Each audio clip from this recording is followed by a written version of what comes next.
Computer యుగము నుండి శరవేగంగా ఏఏ యుగములోనికి లోకం అడుగుపెడుతూ ఉన్న సమయంలో మరణం కూడా అంతే వేగముగా ఎవరిని మింగుదామా అన్నట్టు ఎదురు చూస్తున్న ఈ భయానక దినాలలో కేవలం దేవుని కృపలోనే అద్భుతమైన 80 ఏళ్ల సువర్ణ జీవితాన్ని అందుకోవటం చాలా చాలా అదృష్టం. దేవుని నుండి అలాంటి ఆశీర్వాదకరమైన జీవితాన్ని అందుకున్న మా ఈ చింతాబత్తుని కస్తూరి యాడమ్స్ గారికి మనస్ఫూర్తిగా జన్మదిన శుభాకాంక్షలు తెలియజేస్తున్నాము. ఈ శుభతరుణములో బంధువులు, మిత్రులు, శ్రేయోభిలాషుల నుండి ఈ శుభాకాంక్షలు కేవలం మాటల ద్వారానే కాక ఈ చక్కని పాట ద్వారా ఈ సమయంలో తెలియజేస్తున్నాము.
మహోన్నతుని చాటున ఈ 80 ఏళ్ళు సాగింది జీవితం ప్రభు కృప ద్వారానే.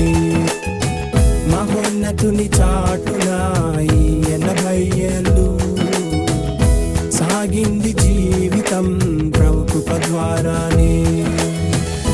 కష్టాల మార్గమైన ఆనంద గడియలువైనా ఆరోగ్య సమస్యలైనా సంతోష సమయములైనా తన చేయి తోడుగా ఉండే ఇన్నాళ్ళు నడిపింప చేసేను తన నీడలోనే. తన చేయి తోడుగా ఉండే ఇన్నాళ్ళు నడిపింప చేసేను తన నీడలోనే. మహోన్నతుని చాటున ఈ 80 ఏళ్ళు సాగింది జీవితం ప్రభు కృప ద్వారానే. 1944వ సంవత్సరం డిసెంబర్ 20వ తారీఖు శ్రీ జిన్నాబత్తుని జార్జి గారు మరియు జిన్నాబత్తుని సంతోషమ్మ గారు వారి దంపతులకు జ్యేష్ఠ పుత్రికగా ఈ భూమి మీదకు అడుగుపెట్టింది జిన్నాబత్తుని కస్తూరిబాయి.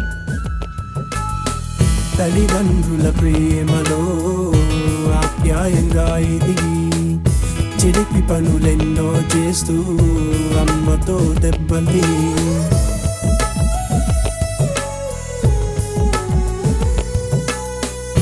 తమ్ముళ్ళతో ఎంతో ప్రేమగా మసులుకొని చెల్లెళ్ళ ఆప్యాయతలో భాగమును పంచుకొని భక్తి శ్రద్ధలు ఉన్నాయి కుటుంబంలో పెరిగింది తానే అందరి దయందున. భక్తి శ్రద్ధలు ఉన్నాయి కుటుంబంలో పెరిగింది తానే అందరి దయందున. ప్రేమను పంచే హరివిల్లుల తన బాల్యం మొదలు మహోన్నతుని చాటున ఈ 80 ఏళ్ళు సాగింది జీవితం ప్రభు కృప ద్వారానే.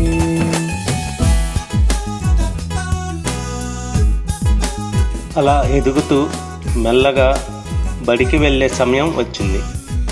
ఎలిమెంటరీ విద్యను వామనగుంటపాలెం మరియు తొరిమెల్లలో అభ్యసించి అప్పర్ ప్రైమరీ చదువు రేపల్లెలోని ఐవా స్కూల్లో పూర్తి చేసింది.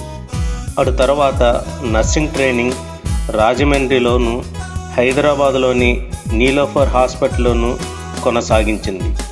అటు తర్వాత కొద్ది నెలలు కర్నూలులో నర్సుగా ఉద్యోగ బాధ్యతలు నిర్వర్తించింది.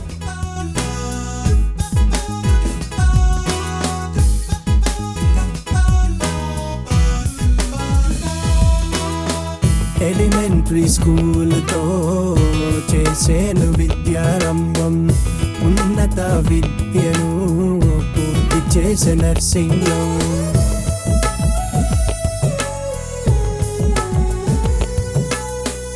చదువులో లెస్ అయినా తెలివిలో లెస్సేగా, ఫస్ట్ ర్యాంక్ లేకున్నా పద్ధతిలో ఫస్టేగా.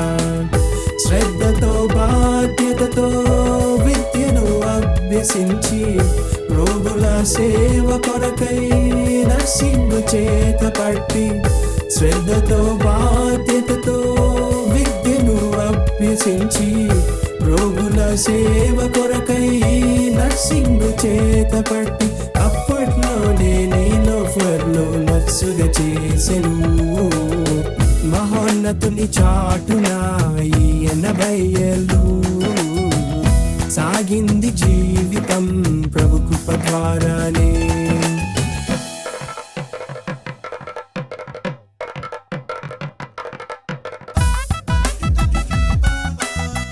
అలా నర్సింగ్లో ఉండగా శ్రీ చింతాబత్తిని ఆదాము గారితో 1967వ సంవత్సరము మే 19న పరిశుద్ధ వివాహం జరిగింది. దేవుడు వారిని ప్రేమించి మణిరత్నాకర్ మరియు మణిసుధాకర్ అన్న 2 చక్కటి కుమారులను అనుగ్రహించారు. అపరూపమైన ఈ చక్కటి అనుబంధం భవిష్యత్తు కార్యమునకై కలిపేను దేవుడే.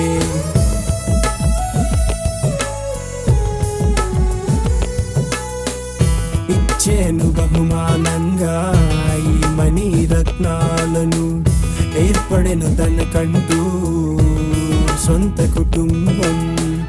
గుణవంతురాలైన భార్యగా తను నిలిచి బిడ్డలను ప్రేమతో గౌరవముగా పెంచి, గుణవంతురాలైన భార్యగా తను నిలిచి బిడ్డలను ప్రేమతో గౌరవముగా పెంచి, సభ్య సమాజమునకు మాదిరిగా వారిని పెంచెను.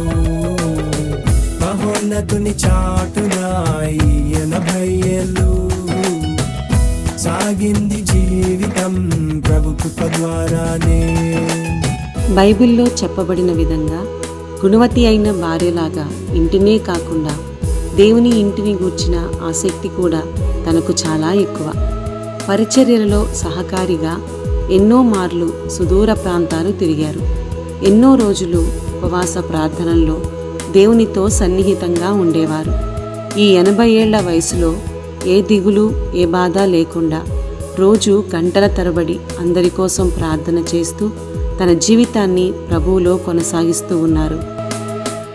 ప్రభు అంటే తనకున్న ఆసక్తి నిన్న, అందుకే పరిచర్యలలో తానుండి ముందుగా.